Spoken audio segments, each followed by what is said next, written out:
Tetapi dia tambah juga dengan news.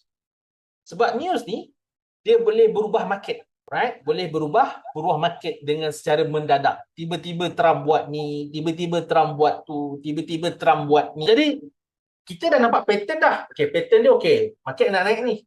Tiba-tiba Trump buat buat something kan. Terus market jatuh. Sebab itulah model AI ni yang Astra One ni dia boleh predict market nak ke arah mana, tapi dia gabungkan juga dengan news masa. In case kalau market tiba-tiba naik.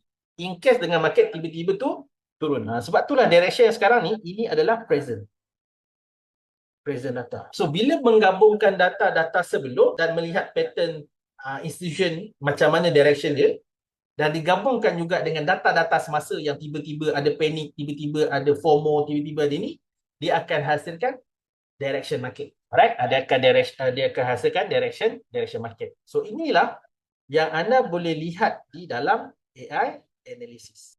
So macam mana nak intraday? Macam mana nak stop loss? Okay, standby. Lepas ni kita akan masuk dah.